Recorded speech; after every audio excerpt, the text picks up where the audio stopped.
Hola a todos. Ok, empezamos con el tema de funciones. Entonces, este tema es una sección separada de relaciones, pero en cierta medida es una continuación del tema de relaciones, porque las funciones son un tipo particular de relación, pero es un tipo muy importante en matemática y muy importante en todas las ciencias, ¿verdad?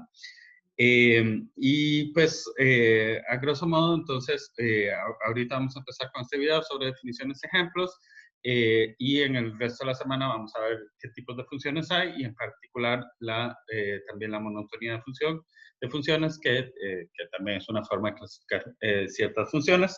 Y pues bueno, entonces empezamos aquí con definiciones las más básicas, ¿ok? Entonces, una pequeña introducción. Bueno, ya lo saben, en matemáticas, ciencias actuariales y esencialmente cualquier ciencia o ingeniería o cualquier lugar donde se usa matemáticas, se intentan modelar procesos naturales. ¿Y cómo hacemos para modelar eso? La herramienta esencial es considerar el proceso como una función que yo le doy algo y me da un resultado. ¿Ok? Eh, pues ese resultado, digamos, lo esencial de la relación, de la función, es que ese resultado es único. Como que, digamos, la idea de modelar cosas es más o menos esencialmente hacer predicciones. Y entonces la idea es que uno le meta como que los valores, las funciones pueden pensarlas en cierta medida como una máquina. Ustedes llegan y le meten a esa máquina ciertos valores, la máquina hace algo y siempre les tira un único resultado, y el resultado es el mismo, porque la idea de una predicción es a grosso modo esto, ¿ok? Por supuesto, hay procesos complicados que tal vez no son del todo fáciles de modelar, pero bueno, ya eso va cambiando, y justamente hay cursos en ciencias actuariales y también en matemática que hablan un poquito sobre la dificultad de modelar ciertas cosas. Pero bueno, eh, aquí nos vamos a basar más que nada en la parte abstracta. Entonces tenemos que, a grosso modo, una función es una forma de asignar a cada elemento de un conjunto un único elemento de otro conjunto. ¿Ven? ¿Okay? El elemento lo metemos en un lugar, pasa algo y nos da otra cosa. ¿Ok? Y la idea es esa, que siempre nos da el mismo resultado. Entonces, una función es una relación. Vean, esto es un poquito de notación para pegarlo con lo que teníamos más adelante, pero normalmente no vamos a expresar las relaciones así. ¿Ok? Entonces, digamos, este es como esta F minúscula que tengo aquí, es como el R que tenía en las relaciones, ¿verdad? Y pues entonces si es una relación, va a tener un dominio, un codominio y una gráfica, pero me va a satisfacer algo en particular y esta propiedad. Entonces es como las otras, digamos, como las otras propiedades, la simetría, la transitividad y etcétera, son propiedades sobre la relación. Entonces, ¿qué es lo que me dice la propiedad? Es que eh, si yo agarro cualquier persona en el dominio, cualquier X en el dominio, entonces existe un único. Recuerden que existe con ese signo de admiración, existe un único, Y en B, tal que X se relaciona con Y. ¿Ok? Ahora, insisto, esto es un poquito para ser eh, formales y pegarlos con el tema de relación. Pero no es lo natural escribir las cosas así como las estamos escribiendo. Entonces, hablemos un poquito de notación. Normalmente escribimos f de x igual a y, en lugar de escribir x se relaciona por f con y, o sea, x f y. Entonces, esto es lo usual, ¿verdad? F de x igual a y. Esta notación en particular, además, es un poquito más, ¿cómo decirlo? Más... nos tira más a la idea de esta de máquina de yo meto el X, pasa algo y obtengo el Y. ¿Okay? Vamos a decir que Y es la imagen de X. ¿Okay? Entonces, eso es una forma de decir f de X es igual a Y, ¿verdad? ¿Okay? Además, no vamos a escribir que f es igual a la relación así, tal como lo escribimos en esta cosa, sino que usualmente escribimos f es una función que va de a en b, se escribe así, ¿ok? Y se dice f es una función de a en b, ¿ok? vean que el G de la gráfica la podemos expresar de muchas formas, depende de las formas, hay algunas formas más usuales que otras, digamos, o sea, por ejemplo, podemos simplemente escribir cuáles son el conjunto de los x, y, tales que f de x es igual a y, es decir, o sea, cuáles son las cosas que se están, cuáles son los x que van a cuáles y, ¿ok? A grosso modo. ¿Okay? Otra vez dando un criterio, o sea, entonces sería literalmente, digamos, esta es la forma tal vez más natural y la que ustedes están más asociados. Uno dice f de x es igual a y da una expresión que depende de x de alguna forma, no sé qué, y entonces da un resultado. Y pues eso es una forma de escribir la gráfica y es una forma muy natural, pero esa forma no siempre es tan clara, digamos, o sobre todo no siempre la vamos a usar porque no siempre vamos a saber quién es f, propiamente hablando. Y además, algo importante a notar es que una misma función puede tener distintos criterios. Una misma función puede tener criterios distintos. Esencialmente, digamos, f de x, es decir, f de x igual a 2x es una cosa y oficialmente decir 4x entre 2 sería otro criterio, ¿verdad? En cierta medida, pero la función en sí termina siendo la misma, ¿ok? El criterio, entonces, el criterio en sí no es la función y eso es una diferencia sutil, pero es importante para entender que entonces, o sea, a pesar de que dos cosas parezcan ser distintas, no necesariamente lo son, ¿verdad? En términos de funciones, ¿ok? Luego, otra forma que también a veces escribimos, decimos se mapea Y con este símbolo que es una flecha con una ratita. Esta tal vez es menos usual que las otras dos, pero yo sobre todo a veces la uso mucho, entonces se los digo. Esto se lee como X mapea, o X se mapea, perdón, sería X se mapea en Y, ¿ok? Y la idea es que, o sea, las funciones son como, o sea, eso tal vez es un anglicismo, pero la idea es que es como si un mapa es la representación digamos, de países, digamos, aquí tienen un mapa con países, ¿verdad? Entonces, el país realmente se expresa en el mapa aquí y entonces el país no es propiamente lo que aparece en el mapa, entonces la idea es que la función es eso, o sea, que envía cosas a su lugar respectivo en la representación de esa. Pero bueno, es un poquito por ahí donde va y entonces también hay alguna gente que a veces en lugar de decir función dice es un mapeo, esas son palabras usuales en matemática, entonces ahí las van a ver de la bibliografía o cosas así. En general aquí tal vez se me salga de vez en cuando, no sé, pero en general vamos a decir función. ¿Okay? Bueno, entonces damos algunos ejemplos. Quiero que los piensen y que los veamos el lunes propiamente hablando. Tenemos varias relaciones y nada más quiero que me digan cuál de estos son funciones y cuáles no. ¿Ok? Piensen también en cuál sería el dominio, cuál sería el codominio, ese tipo de cosas. ¿Ok? Y pues bueno, tal vez solo para pensar, y porque pues sí ya lo voy a decir en la siguiente diapositiva, es que noten que esta primera relación es una función, ¿verdad? ¿Por qué? Podemos notar que para cada X existe un único Y, ¿verdad? O sea, si yo tengo un X, los X posibles, que son 1, 2 y 3, me salen una única vez en cualquier par ordenado, ¿ok? Pero vean que el 3 el 3 se me repite en la segunda coordenada sí puedo repetir, lo importante es que no repita la primera coordenada, en grosso modo.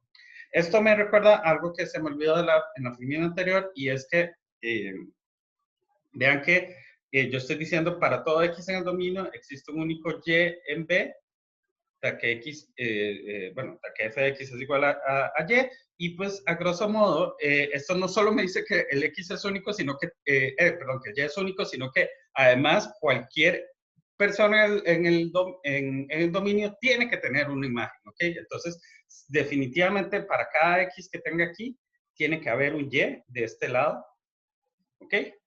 Eso en particular, eso se puede, o sea, entonces, obligatoriamente para cualquier X en el dominio yo tengo que tener un Y, ¿verdad? ¿Ok? X1, X2, tengo que tener un Y en el dominio, pero al revés no necesariamente es cierto. Me imagino que todos han visto en algún momento funciones sobreyectivas, y funciones sobreyectivas es cuando pasa eso, realmente cuando cualquier Y en el codominio tiene una preimagen. Eso no necesariamente pasa. La única condición que tenemos es que todos los de aquí tienen uno y solo uno. ¿Okay? Eso es muy importante para que lo tomen en cuenta. Y pues bueno, entonces en particular, vean eso, cada uno de aquí tiene uno y solo una imagen, ¿ok? No importa que dos personas distintas tengan imágenes iguales, pero lo importante es que cada uno vaya a uno solo, ¿ok? Digamos, si yo en lugar de darles eso, les hubiera dado 1, 2, 1, 3, 3, 1, y qué sé yo, 2, 2.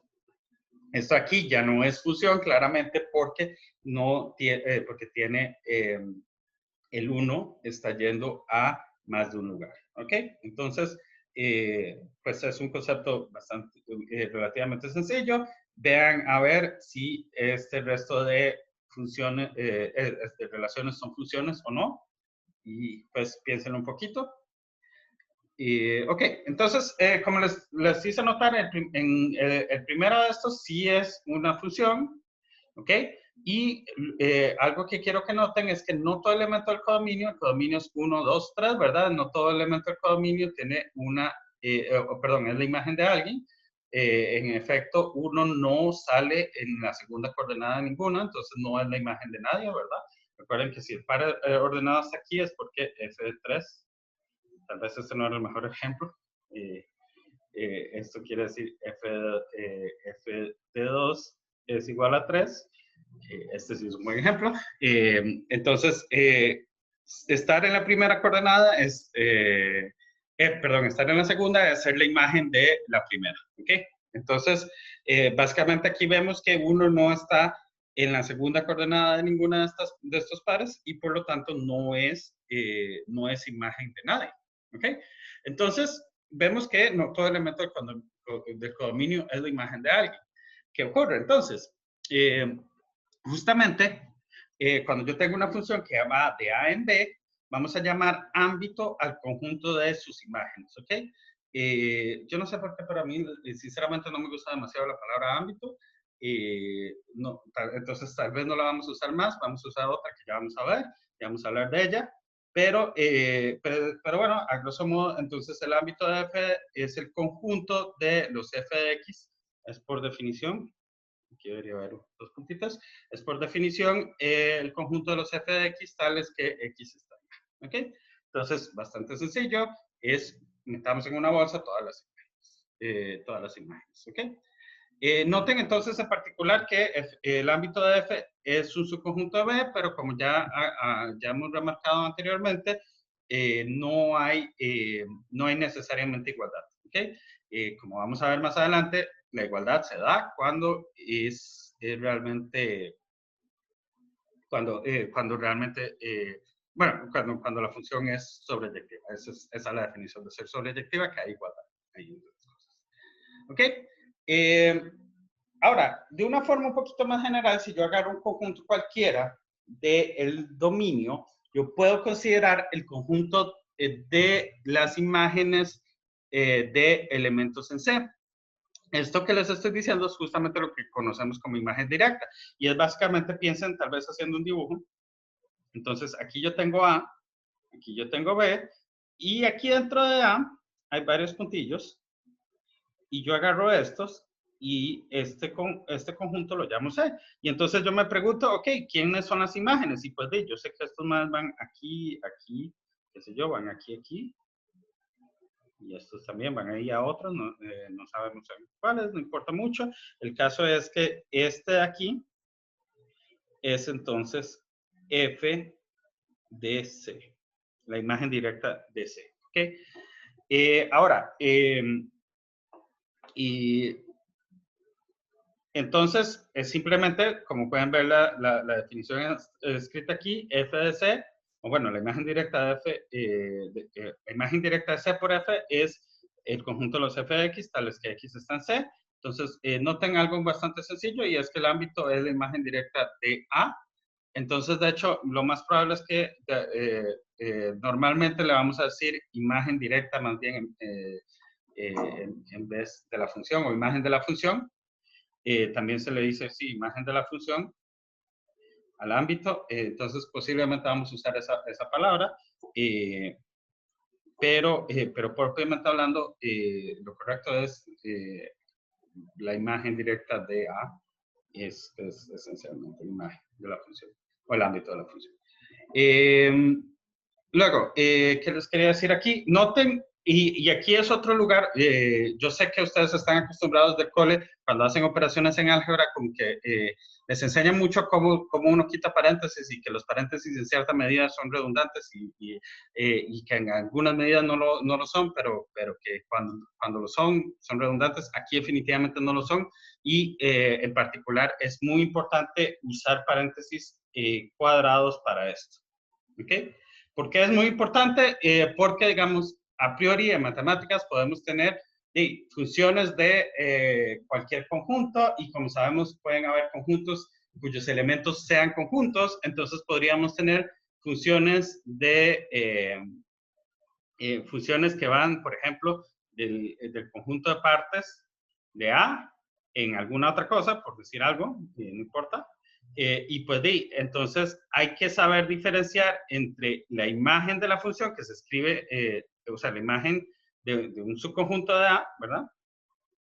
Y la imagen directa de A, ¿ok? En otras palabras, piénsenlo así, ¿ok? Como F de esto es un conjunto de imágenes. Cuando hay paréntesis cuadradas, es un conjunto de imágenes. Cuando hay esto, y bueno, es que normalmente no vamos a usar letras mayúsculas ahí, entonces, digamos, como que obvienlo un poquito, pero f de x va a ser más bien, entonces, con paréntesis cuadrados es realmente igual a un elemento.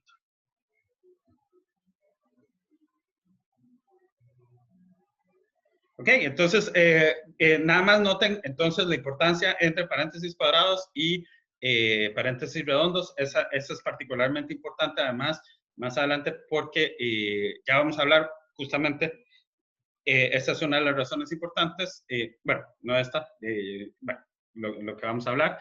Después de eso, nada más les digo, ok, vean, esto es una forma de reescribir esto que estoy escribiendo arriba, nada más. Y está en f de c, si solo si existe un x en c, tal que y es igual a f. Esto puede ser muy útil para hacer cálculos y cuestiones sencillas, ok, entonces se los escribo aquí nada más para que lo tengan, pero es simplemente otra forma de escribir esto, ¿verdad? Y está aquí, si solo si y es igual a f de x con x en c, es decir, si existe un x en c, tal que y es igual a f de x.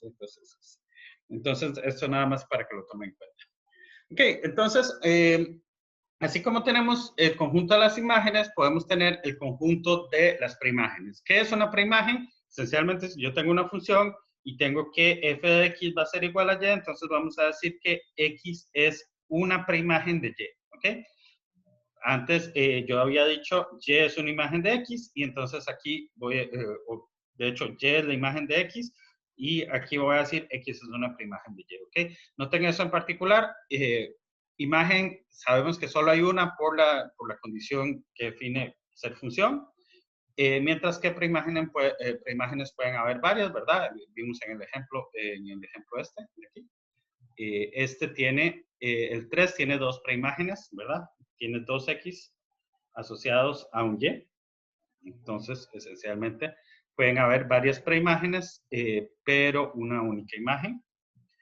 Y pues bueno, igual que como hicimos con la imagen directa, podemos hacer la imagen inversa, que va a ser esencialmente el conjunto de preimágenes de elementos de D. ¿Ok? Entonces, vamos a escribir eso como f a la menos 1, paréntesis cuadrados, insisto en la importancia de los paréntesis cuadrados, de C, tal que X está en A y f de X pertenece a C. ¿Ok? Entonces, básicamente, noten rápidamente que f inversa de b es igual a A, ¿verdad? O sea, esencialmente, ¿por qué se da esta igualdad? Si yo agarro cualquier persona en B, es posible que ese mae no tenga imágenes o preimágenes, pero no me importa qué pasa con B, lo importante es con A, ¿ok? X está en A, habría que mostrar, o mejor dicho, voy a hacerlo al revés. X está en f inversa de B, sí, solo sí, f de B, f de X, f de X está en B. Pero como la función va de A en B, eso es cierto, esto es cierto siempre. Cierto para todo X en A. Ah, no me ocupo ahí. Bueno, es cierto para todo X, no para todo Y, para todo X en A. Y entonces, ¿qué quiere decir eso? Esencialmente que esto pasa si solo si X está en A. Y pues, entonces, insisto, a grosso modo, cuando yo calculo preimágenes, es posible que aquí haya cosas que no tengan preimagen. Eso no es grave. Simplemente como lo que, digamos, el énfasis aquí no es en el hecho de que, perdón, aquí yo les dije que esto es importante y no lo hago. Estos son paréntesis cuadrados. El énfasis aquí no es en la imagen que tenga tal vez una preimagen, sino en el hecho de que X es la preimagen de algo, ¿ok? Entonces, insisto, ¿ok? Ustedes simplemente para saber si alguien está en la preimagen de B, es simplemente agarren ese alguien, calculan f de X, ven a ver si eso está en B. Punto. Entonces, no se preocupen por si les faltó gente en el lado de B. ¿Ok? Eso es irrelevante. ¿Ok?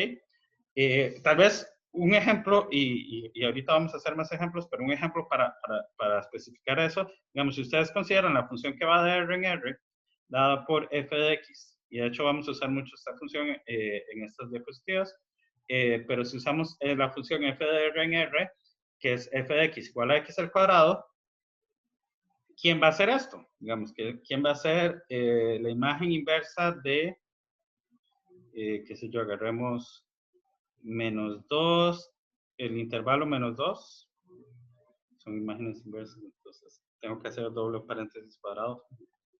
Es un poco raro, pero bueno. ¿Quién va a hacer la imagen inversa de esto? Pues o sea, la pregunta es, ¿cuáles X pertenecen a esto? Es decir, ¿cuáles f de X están en menos 2 a menos 1? Y como X es X al cuadrado, la pregunta es ¿cuál es X al cuadrado? ¿Cuáles X son tales que X al cuadrado me queda aquí?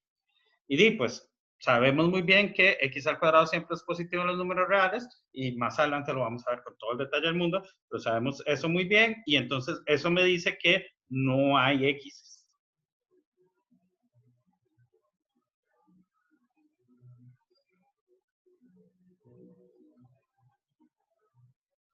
Y pues entonces, ¿qué quiere decir eso? A grosso modo que ese conjunto es igual a vacío. ¿Ok? Y entonces ese es mi punto. El énfasis es en los X que me satisfacen esto, es decir, que caen en este lugar, no en si este lugar tiene X a donde cae, a grosso modo. Ok, entonces, pues, como les digo, veamos tal vez un par de ejemplos de imágenes directas e imágenes inversas y luego hablamos de propiedades y pues con eso básicamente terminamos.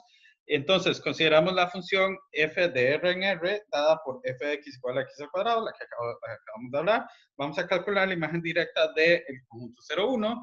Pues lo que yo les digo es que la imagen inversa, y vean que meto los paréntesis cuadrados, insisto, la imagen directa del intervalo 0, 1 es el intervalo 0, ¿ok?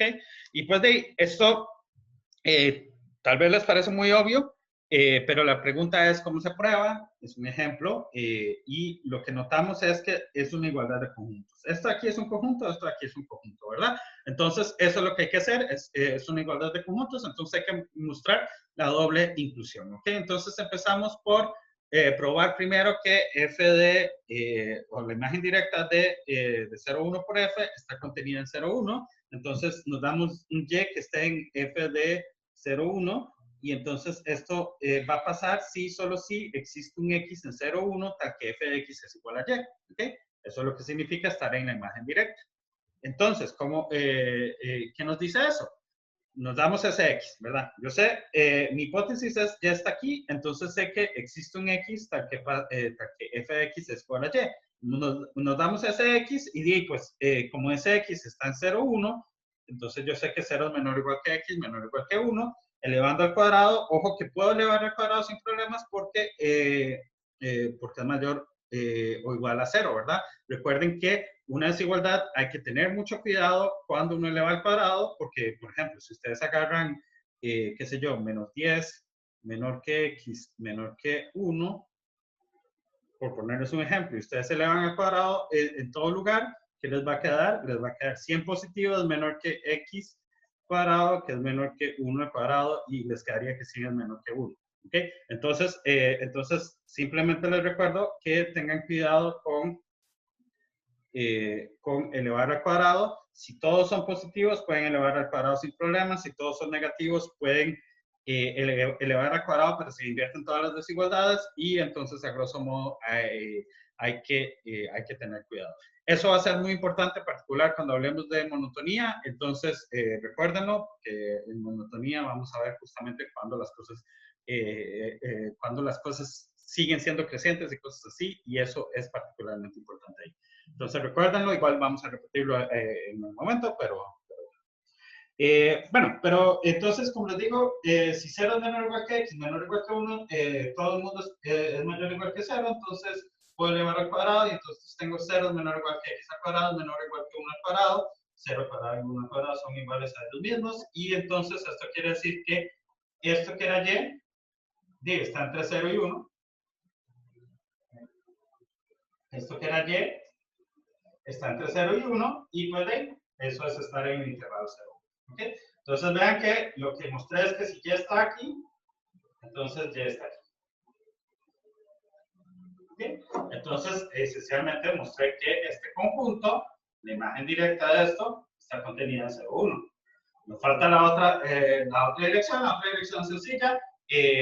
Tengo que mostrar que si x, está entre 0 y 1, perdón, estoy imagen directa, entonces es del lado de las y. Si y está entre 0 y 1, entonces, mira, aquí es un menos 1, es un 0. Esencialmente, si y está entre 0 y 1, entonces va a estar contenido en f de 0. ¿Okay? Veamos que eso pasa en efecto. Si 0 es menor o igual que y, menor igual que 1, entonces nosotros sabemos que todos los números positivos tienen una raíz cuadrada, entonces sabemos que existe un x en 0, 1, ¿verdad? Que x al cuadrado es igual a y. ¿Okay?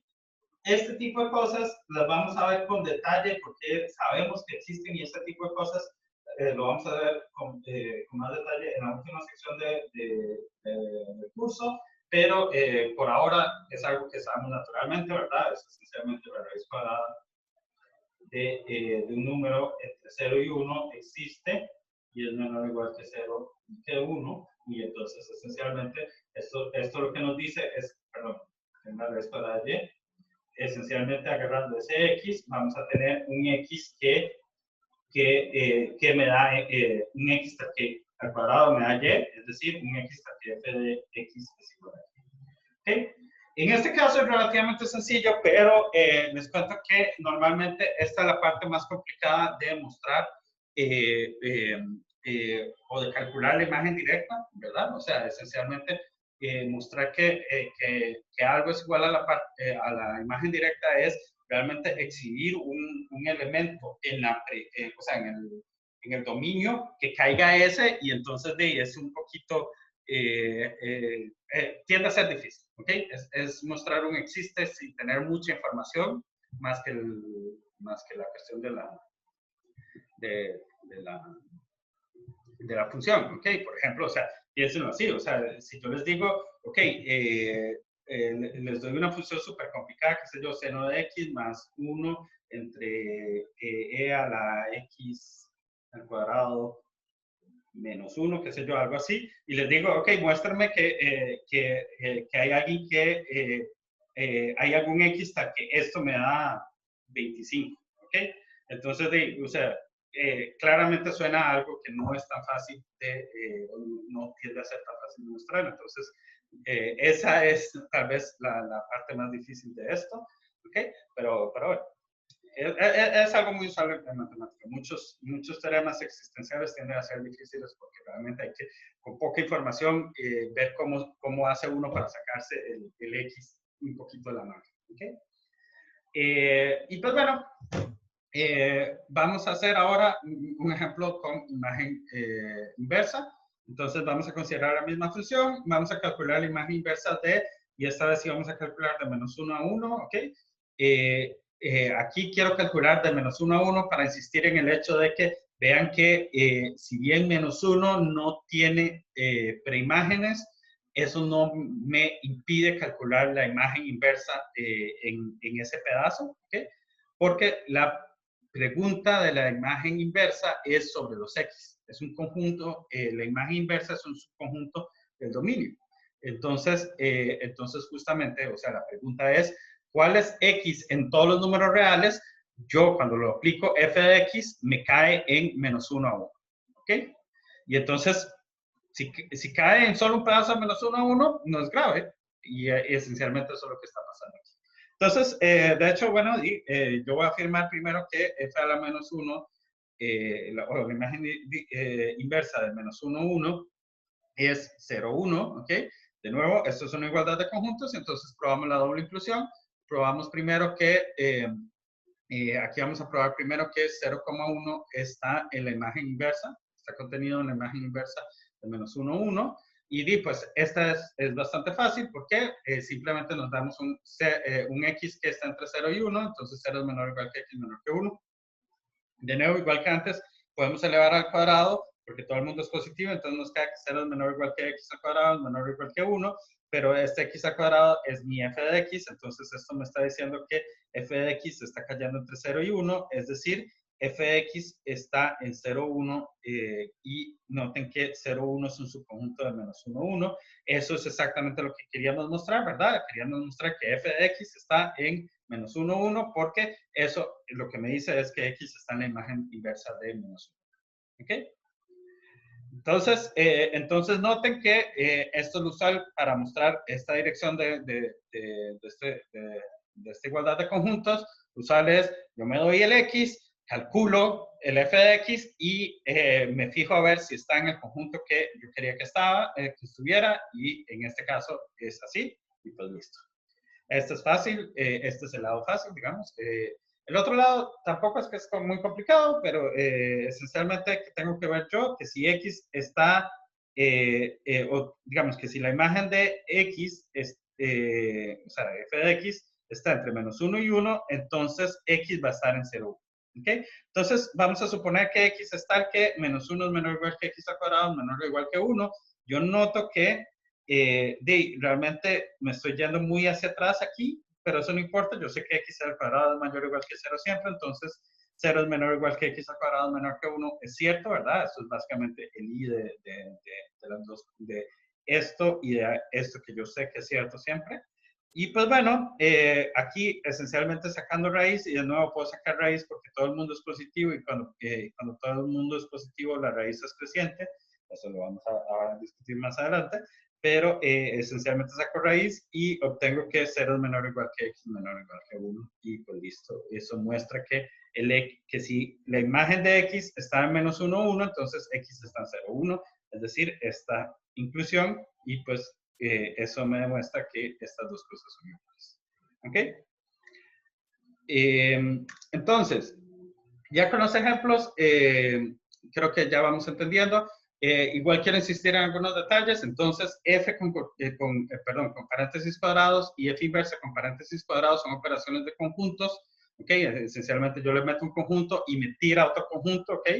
Entonces, en particular es muy importante no confundir f con paréntesis redondos y f con paréntesis cuadrados o f inversa con paréntesis redondos y f inversa con paréntesis cuadrados.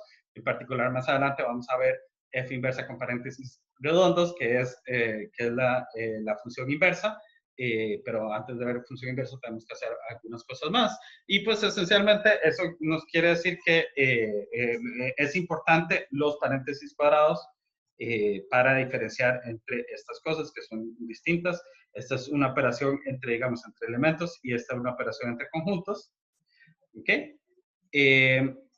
Entonces, el resto de propiedades que vamos a ver son propiedades entre conjuntos. Es importante en esta página, pues, en esta presentación, son propiedades entre conjuntos. Entonces, vamos a usar lo que aprendimos en la sección de teoría de conjuntos para mostrar este tipo de cosas.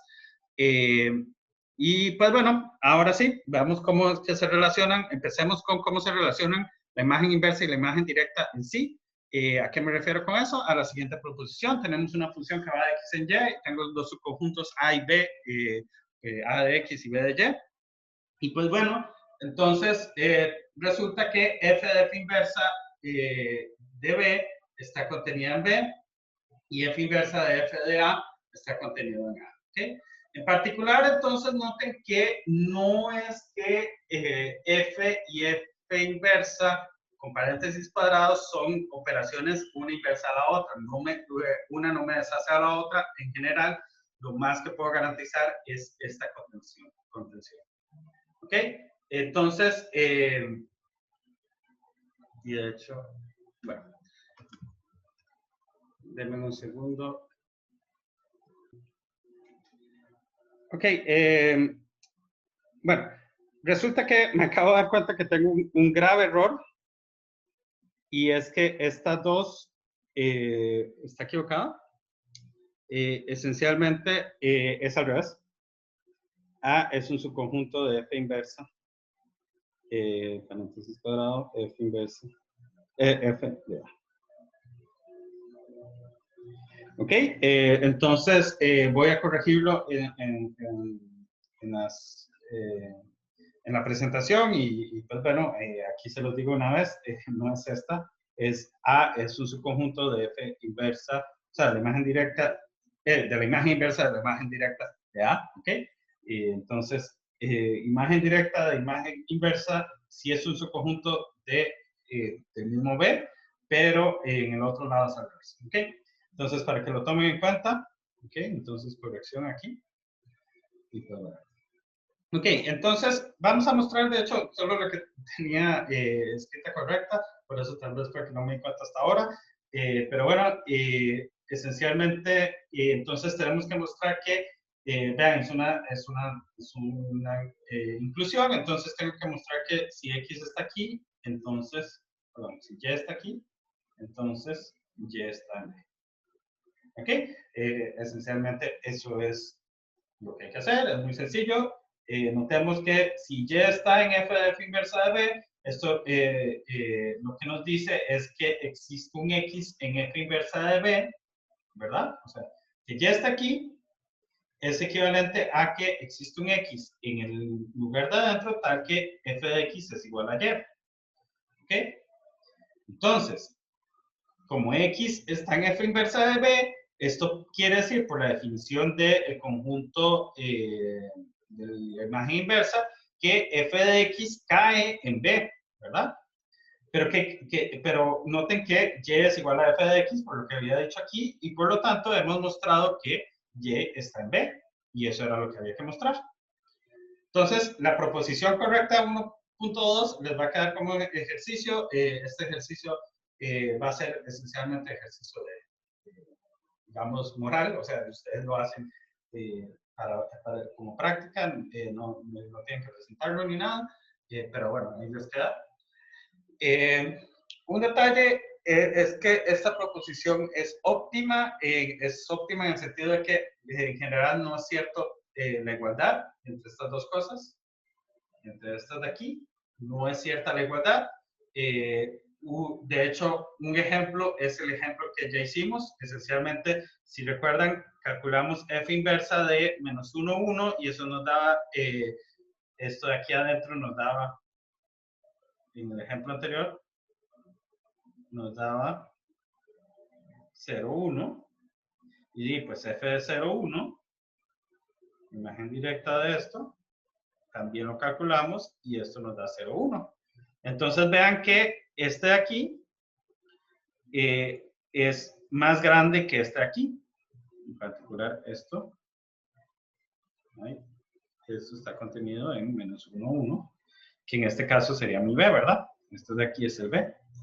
F inversa de b, o sea, imagen directa, imagen inversa de b es más pequeña, efectivamente, que el b.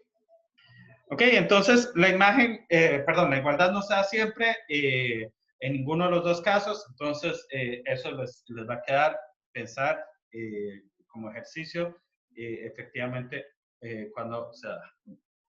Ok, otro ejercicio que quiero que hagamos es, bueno, otra proposición que es importante es ver que se dan estas cuestiones con uniones e intersecciones. Esencialmente tenemos una función, de nuevo va de algún conjunto X a algún otro Y. Tenemos A, C, que son subconjuntos de X, y B, D, que son subconjuntos de Y. Entonces, la imagen directa de la unión es la unión de las imágenes directas. Esta, por otro lado, noten esta no hay igualdad, o no siempre hay igualdad, esencialmente. F de A intersección C está contenido en F de A intersección F de C. ¿Okay? Por otro lado, con las imágenes inversas siempre pasa. La imagen inversa de la unión es la unión de las imágenes inversas, y la intersección, la imagen inversa de las intersecciones es la intersección de las imágenes inversas. ¿Ok? Entonces, de nuevo, también vamos a probar solo una de estas, pero para variar, vamos a probar solo la 3. Entonces, veamos a ver. Tenemos que mostrar, es una igualdad de conjuntos, entonces yo tengo que mostrar que si X está aquí, entonces X está aquí, y entonces esencialmente vamos a simplemente usar definiciones. Mira, esto se me escribió mal, esto era arribita, digamos, pero bueno. Entonces, X está en F inversa de B unión D. ¿Esto qué quiere decir? Por la definición de imagen inversa es que F de X está en B unión D. ¿Ok? Luego, por definición de la unión, es simplemente que F de X está en B o F de X está en D, ¿verdad? Pero vean que esto de aquí, por la definición de ser imagen inversa, nos dice que X está en F inversa de B. De igual forma, sé que X está en F inversa de D. ¿Ok? Bueno, es un O, no es un I, ¿verdad? Y pues bueno, esencialmente, luego, por definición de unión, yo sé que X está en la unión de estas dos cosas. ¿Ok?